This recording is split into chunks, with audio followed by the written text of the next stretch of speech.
रहा था, क्या यदि हम गुरुकुल की व्यवस्था करते हैं तो हमें वहाँ के लिए जो आचार्य गण हैं वो आपके माध्यम से उपलब्ध हो सकेंगे? जी, मैं आचार्य देखिए, कुछ आचार्य ऐसे होते हैं जो निःशुल्क सेवा देते हैं, ठीक है? जब वो निःशुल्क सेवा देंगे तो फिर वो शिक्षा को अपने हिसाब से रखेंगे, वो भारतीय शिक्षा पढ़ाएँगे, यानी कि दर्शनों को, उपनिषद को, ये सब पढ़ाएँगे। इसके लिए आप मुझसे कॉन्टैक्ट की बजाय आप सीधे गुरुकुलों में कॉन्टैक्ट करें, आचार्य राजेंद्र जी से करें, कानपुर के गुरुकुल से करें, आचार्य भीम जी से करें। आप गुरुकुल में ही जाके उन व्यक्तियों से कॉन्टैक्ट करें, तब जाके वो आपको आचार्य प्रोवाइड करा सकते हैं।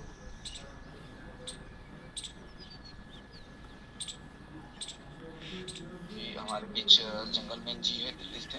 वो अपना मत रखे और अपने विचार के साथ में जो प्रश्न है हमारे साथ साझा करें। आदरणीय जंगलमैन। बहुत बहुत धन्यवाद। एक्चुअली क्या है कि आदरणीय आज हमारे कांसल जी ने बोल दिया कि वहाँ पे एकमात्र गुरुकुल देख के आइए। बाकी जैसे आपने भ्रमण किया है पूरे देश का, मेरा भी निरंतर भ्रमण चलता रहता है पिछले 12 सालों से। जी। और अभी ये भ्रमण कब तक चलता रहेगा मुझे नहीं पता। और मैंने भी कुछ ऐसे विद्वान जनों के दर्शन भी किए हैं। जो भी आपने सबने का नाम लिया, सबको मैं व्यक्तिगत जानता भी हूँ और व्यक्तिगत संपर्क में भी हूँ, अप्रोक्सीमेटली 95% लोगों को। लेकिन जो कनेरी मठ वाले महाराज जी हैं उनके दर्शन मैंने किया, आशीर्वाद उनका लिया है, लेकिन गुरुकुल विजिट नहीं कर पाया। तो मैं आपसे प्रश्न पूछना चाह रहा हूँ जिसकी तलाश मैं भी कर रहा हूँ कि और ये युवा वर्गों को एक समाधान देना भी चाहिए, है ना? अ, कि हम अपने, अगर हमारे बच्चे हैं और सभी बच्चे हैं, लेकिन जब कोई व्यक्ति गृहस्थ आश्रम में चला जाता है तो बच्चे होते हैं तो ये सोचता है कि मैं दुनिया के सबसे बेस्ट गुरुकुल में पढ़ाऊँ। और जी। अगर आपको सारी फैसिलिटी मिले और सारी अगर आपकी समझ बने और अगर आपको दोबारा एक मौका मिले, मौका ना मिले या आप किसी को सजेस्ट करना जी। चाहें, और अब अगर आपको फ्यूचर भी पता है देश का जी। कि जैसे युद्ध हो रहे हैं, एआई से युद्ध हो रहा है, सिंपल सी बात है, जब आपने इतना भ्रमण किया है तो सभी तरीके के लोगों को भी सुना होगा। राजीव भाई का आपने नाम लिया, और भी दुनिया भर के लोग हैं जो न्यू वर्ल्ड ऑर्डर पे बात कर रहे हैं, कोई विलास जगदाले या कोई जो बलारा टाइप है ना, इस तरह के बहुत सारे विद्वानों को भी हल्का फुल्का सुना ही होगा। तो हल्का फुल्का आपको फ्यूचर भी पता होगा कि फ्यूचर किस तरफ जा रहा है, भारत की सरकार किस तरफ जा रही है, भारत की पॉलिसी किस तरफ जा रही है, WTO WHO ये सब चीज़ें पूरे देश को कैसे घेर रहे हैं, कैसे ये कंट्रोलिंग सिस्टम चल रहा है। तो इन सब चीज़ों को फ्यूचर को देखते हुए, और जब आपने इस चीज़ पे काम किया तो थोड़ा पास्ट को भी पढ़ा होगा, जैसे कुछ इतिहास में भी जो चीज़ें हुई है वो पढ़ा होगा, और प्रेजेंट को तो आप देख ही रहे। तो अगर आपसे एक पूछा जाए, मतलब एक विद्वान के नजरिए से, तो आप कैसे गुरुकुल की स्थापना करना चाहेंगे? थोड़ा उस पर प्रकाश डालें ताकि हम भी ना 11 गुरुकुल बनाने के लिए हमारे को जमीन अ, मध्य प्रदेश में मिल चुकी है, ठीक है। और हमारे को जो अंबिकापुर एक जगह है जो सरगुजा के हुँ, पास हुँ, है, हुँ। छत्तीसगढ़ का बॉर्डर है। और मतलब 3-4 स्टेट का बॉर्डर है, तो वहाँ पे हमारे को करीबन 1500 पंचायत हमने गोद ली है। वहाँ पे 50 मतलब पंचायतों में कुछ जमीनें हमारे को मिल चुकी है, ऐसे कह सकते हैं। तो जमीन हमारे पास है, लेकिन अभी हम क्या है, हमने बहुत सारी चीज़ें तैयारी भी कर ली है, लेकिन मैं चाहता हूँ कि आपने जो भ्रमण किया, आपने जो एक्सपीरियंस लिया, वो भी हमारे काम आ जाए, ताकि हम चीज़ें जो करें बहुत ही हाईली रिफाइन करें, मतलब बहुत रिफाइन करें, जिसमें कोई त्रुटि की संभावना ना रह जाए। और अगर लगे कि भाई ये त्रुटि है तो हम उसको थोड़ा सुधार भी पाए। और हम बिल्कुल फाइनल स्टेज पे चल रहे हैं इसमें, और मुझे पूरा विश्वास भी है कि आप इसमें हमारा मार्गदर्शन करेंगे। बहुत सोच समझ के थोड़ा सा मार्गदर्शन कीजिए, जिससे कोई त्रुटि ना हो जाए, पूरे विश्व का हम अच्छा गुरुकुल बना पाए, पास्ट को देखते हुए, प्रेजेंट को देखते हुए और फ्यूचर को देखते हुए। जी, मेरी बात समाप्त हुई, और इसमें आप हमें जो मैंने क्वेश्चन पूछा है इसमें मार्गदर्शन करें। जी, आपने सबसे पहले तो ये सवाल किया कि अगर सारी सुविधाएँ मिल जाएँगी तो थोड़ी मुश्किल होती है। जैसे रामदेव भी कहता है कि हम जिस गुरुकुल से पढ़े हैं वहाँ पे दान मांग के आना पड़ता था, खुद दूध निकालना होता था, खुद बनाना होता था, फिर पढ़ना होता था। तो हम, वो एक व्यक्ति रामदेव बन पाया। ये रामदेव की अपनी स्टेटमेंट है। लेकिन जो हमारे जो सन्यासी हैं, ये कमरे, एसी कमरों में पड़े हुए हैं, बादाम खाते हैं, माल खाते हैं और ये मोटे मोटे हो रहे हैं। तो ऐसे तो काम नहीं होता है। और मैं अपना जो व्यक्तिगत परिचय जो मैं हर बार यानी किसी को नहीं देता हूँ, मैं एक्चुअल में बेसिकली मैं आधा मुसलमान बन चुका था, आपको बताऊं तो मैंने जो मुसलमान खाते हैं, जो मांस मांस या जो भी खाते हैं मुसलमान, मैं वो सब कर चुका था। यहाँ तक कि मैं मज़ारों में भी जाने लगा था, क्योंकि मेरा जहाँ निवास स्थान है वहाँ से कुछ दूर पे कसाई मंडी है। मुसलमानों में जैसे हिंदुओं में जो खटीक होते हैं बकरे काटने वाले, ऐसे ही मुसलमानों में कसाई होते हैं भैंसों को काटने वाले।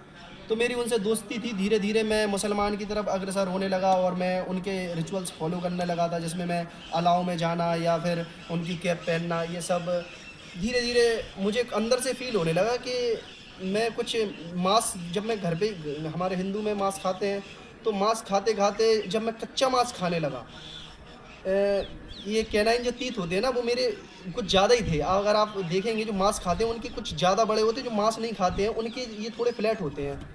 तो मेरे ये दांत बढ़ रहे थे और मैं कच्चा मांस खाने का आदी हो गया। मैं जैसे मुर्गा खरीद लिया तो मैं मुर्गा को कच्चा खाने की मुझे आदत बनती गई। तो मुझे ऐसा रियलाइज़ हो रहा था कि जो मेरी जो खाने की, पीने की और जो व्यभिचार की जो टेंडेंसी है वो बढ़ने लगी। मैं सिगरेट पीना, शराब पीना, ये सब नशे में बिल्कुल से प्रवृत्त था। 12th पास होने तक मैंने लगभग सारे नशे कर लिए थे और बीपी फर्स्ट ईयर कॉलेज की ड्यूरेशन में मैंने मांस खाना शुरू कर दिया। यानी बकरे मुर्गे का तो मांस मैं खाता ही था, मैंने भैंस का भी खाना शुरू कर दिया, फिर मैंने ऊँट का खाना शुरू कर दिया, फिर मैंने हिरन का, कछुए का, ये सब खाना शुरू कर दिए। फिर मुझे, जहाँ तक मैं सेकंड ईयर में आया उस समय मुझे रियलाइज़ हो गया कि अमित मैं गलत डायरेक्शन में जा रहा हूँ, तो ये कुछ करना पड़ेगा। और मैं साथ में शाम को मलखम भी सीख रहा था और दिन में मैं ये हरकतें कर रहा था। तो मुझे अंदर से, और फिर मैं व्यभिचारी भी था, ब्रह्मचर्य हानि मैं छुपाता नहीं हूँ ये चीज़ें, मैं बहुत ज़्यादा करने लगा। और जब शरीर में जब थकान आने लगी, शरीर ढिल होने लगा, तो मुझे फ़ील हुआ कि भाई करना कुछ और है और मैं कर कुछ और रहा हूँ। तो मैंने सबसे पहले सारे दोस्तों से कांटेक्ट ख़त्म किया और मैंने एक कॉलेज जो मेरा बुंदेलखंड यूनिवर्सिटी है, मैं वहाँ परमानेंट जम गया। मैं सुबह 5 बजे निकलूँ और रात के 9 बजे घर पे आऊँ। वहीं ग्राउंड को मैंने अपना घर बना लिया। बाहर रहते रहते मैंने आर्मी की तैयारी की और मैंने फिर मेडिकल में अनफिट होकर बाहर हुआ। फिर जब मैं अनफिट होकर बाहर होता गया, 2-3 जगह से 2-3 बार मैं जब बाहर हुआ, तो मुझे रियलाइज़ हुआ कि अमित तेरे को ये झांसी ही छोड़ देनी चाहिए। झांसी नहीं छोड़ेगा तो ये दोस्त नहीं छूटेंगे। दोस्त छूट चुके थे, लेकिन कुछ दोस्त अभी भी थे जो गाली गलौच और जो गलत हरकतों में आगे थे। तो फिर मैंने जाके वो घर छोड़ा। अब मैं आपको बताऊं, जो करंट भारत की स्थिति चल रही है, इसमें बच्चों को पूरी तरीके से बर्बाद करने की सारी साजिशें रची हुई हैं। जो भल्लारा जी का नाम लिया वो बताते ही हैं। भल्लारा जी हमारे गुरुकुल में भी आते रहते थे, ठीक। भल्लारा जी का, और जैसे कि ब्रह्मचर्य हानि करना, पॉर्न इंडस्ट्री को बढ़ावा देना और लिविंग रिलेशन को बढ़ावा देना, जिसमें भारतीय कानून जो है बराबर मदद कर रहा है लोगों की। तो मेरा जो गुरुकुल खोलने का उद्देश्य ऐसे ही नहीं बन गया मेरा, वैसे समय के साथ उद्देश्य बदलते गए। अब जो मेरा उद्देश्य बना है, मैं बच्चों को तैयार करूँगा। एक्चुअल में मुझे एक स्कूल खोलना है। स्कूल मैं नहीं बोलूँगा, स्कूल का अर्थ होता है ईस का स्कूल, यानी ईसा मसीह का कुल। मैं एक इस तरह की गुरुकुल खोलना चाहता हूँ जिसमें बच्चे अप डाउन करेंगे। अब आप बोलेंगे कि मैंने पहले अप डाउन की मना किया है। हाँ, मैं ऐसे ही गुरुकुल खोलूँगा जहाँ बच्चे अप डाउन करेंगे। उससे जो मेरी इनकम जनरेट होगी इन फ्यूचर, वहाँ से मैं उन बच्चों को रखूँगा जिन बच्चे के आगे पीछे कोई भी नहीं है। क्योंकि उन बच्चों को आप सही दिशा में मोड़ सकते हो, उसमें माता पिता का उनका दबाव नहीं होता है। तो मैं ऐसे बच्चों को अपने साथ रखूँगा और उन बच्चों को मैं व्यक्तिगत तौर पे अपने ही कमरे में, जैसे आचार्य राजेंद्र जी मुझे अपने ही उनका एक जो हॉल होता था, जो आचार्य कभी भी अलग नहीं सोते हैं, जो हॉल होता है उसमें उनके ब्रह्मचारी भी सोते हैं। उन्हीं ऐसे ही मैं बच्चों को अपने साथ, अपनी नज़रों के सामने रख के बच्चों को तैयार करूँगा। और मैं जैसे भ्रमित हो गया था, लोगों ने मुझसे कहा कि यार तुम्हारे कृष्ण जी ऐसी लीला रचाते थे, तुम्हारे वो कृष्ण जी, शंकर जी, वो सीता अपनी पत्नी को लेके कहाँ दर दर भटक रहे थे, वो भगवान थोड़ी है। तो अब कोई मुझे बरगला नहीं सकता धर्म के विषय में लेके। कोई भी मुसलमान हो, कोई भी ईसाई हो, यहाँ तक कि मैंने जो मस्जिद होती है ना, वहाँ भी डिबेट किए हैं, वहाँ एक छोटे मोटे शास्त्रार्थ भी किए हैं, जिसमें वो उन्हीं लोगों को मुँह की खानी पड़ी है। तो ऐसे मुझे बच्चे तैयार करने हैं, जो बच्चे खुल के सामने आ पाए। आपने अगर कभी यति नरसिंहानंद का नाम सुना हो, यति नरसिंहानंद जो खुल के इस्लाम के बारे में बोलते हैं, वो देवी माँ की पूजा करते हैं, एक सन्यासी हैं। उनके सामने भी मैंने जब ये विचार रखे तो उन्होंने कही बिल्कुल खोलना चाहिए आपको ऐसे गुरुकुल, और वो तो कहते हैं ऐसे बच्चे तैयार करने चाहिए जो बच्चे जाके सीधे उनके जाके, जैसे कि मुसलमानों के धर्म के लिए, अपने धर्म के लिए वो फट जाते हैं, तो हमारे अपने धर्म के लिए वो जाके क्यों नहीं फाड़ सकते। जब कोई मुसलमान हमारी बहन बेटियों को ऐसे मंचों पे यानी कहीं भी लेके जाए तो क्या हम उन्हें नहीं मार सकते। जैसे अभी एक आप आजकल सुन ही रहे होंगे सारे केस या कुछ भी। तो मेरा ऐसा गुरुकुल खोलने का इच्छा है, और उन बच्चों को मैं खेती से जुड़ी हुई, गौशाला से जुड़ी हुई, क्योंकि मैंने खुद अंतर्राष्ट्रीय गौशाला धड़ौली में काम किया है, मैंने नलवी खुर्द की गौशाला में काम किया है, मैंने नंदी गौशाला में भी काम किया है जो जींद के अंदर है। ऐसा कहते हैं कि गौशालों में जो बछड़े पैदा होते हैं उन बछड़ों को नंदी गौशाला पहुंचा देते हैं। तो मैं सोचता था ना कि भाई एक गौशाला में 100 गाय, हमारी गौशाला में 100 गाय थी, तो ये नंदी जो पैदा होते हैं ये नंदी कहाँ जा रहे हैं, तो वो कहते हैं नंदी गौशाला में रहते हैं वो। तो मैं नंदी गौशाला में 2 महीने रहा, तो मैं वहाँ से कहाँ जा रहे हैं, वहाँ से कटने जा रहे हैं। और अब सुना होगा कि सॉर्टेड सेक्स सीमन आ गए हैं कि अब तो नंदी पैदा ही नहीं होंगे, मोस्टली बछड़ी ही पैदा होंगी। तो ये जो बिल गेट्स की चाल, ऐसा कहा जाता है कि बिल गेट्स की चाल चल रही है कि वो सारी नंदी को ख़त्म करना चाहता है। और जब नंदी ख़त्म, और एक बार ही, और बेसिक बात तो ये है कि वो बीजों को भी ख़त्म करना चाहते हैं और नस्ल को ख़त्म करना चाहते हैं, और एक बार ये ख़त्म हो गई तो ये दोबारा कभी भी पैदा नहीं हो सकती है, कभी भी नहीं। तो मुझे गौशाला पे नस्ल, फसल और असल, ये 3 चीज़ों पे काम करना है। नस्ल का अर्थ होता है कि बच्चों की नस्ल को सुधारना, जो आज बहुत ज़्यादा भ्रमित हो गई है। ब्रह्मचर्य का पालन करवाना, मैं 5 साल से ब्रह्मचर्य का जीवन जी रहा हूँ। ब्रह्मचर्य का पालन करवाना, बच्चों अगर गृहस्थ में जाना चाहें तो अच्छी तरह गृहस्थ में भी जाएं, क्योंकि गृहस्थ को सबसे उत्तम आश्रम बताया जाता है। 4 आश्रम होते हैं हमारे यहाँ, ब्रह्मचर्य आश्रम, गृहस्थ आश्रम, वानप्रस्थ आश्रम और संन्यास आश्रम। गृहस्थ आश्रम इसीलिए सबसे उत्तम होता है क्योंकि आप देश के लिए एक अच्छी नई संतान देते हैं। तो गृहस्थ आश्रम में ही बच्चे जाए, कोई बात नहीं। और फिर मैं उन पे नस्ल पे काम करना चाहता हूँ, फसल पे काम करना चाहता हूँ क्योंकि फसल बिगड़ रही है, और असल पे काम करना चाहता हूँ। असल का अर्थ होता है हमारे जो असली शास्त्र हैं उनको असल में कहता हूँ।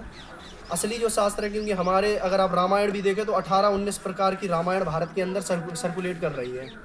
और अगर आप वेद भी देखें तो वेद पता नहीं मार्क्सवादियों के अलग वेद चल रहे हैं, वामपंथियों के अलग वेद चल रहे हैं, पौराणिकों के अलग वेद चल रहे हैं। तो इस पे भी काम करना है। इस चीज़ को सोच के मैं फसल, नस्ल और असल, इन 3 चीज़ों पे काम करने का मेरा इन फ्यूचर में विचार है।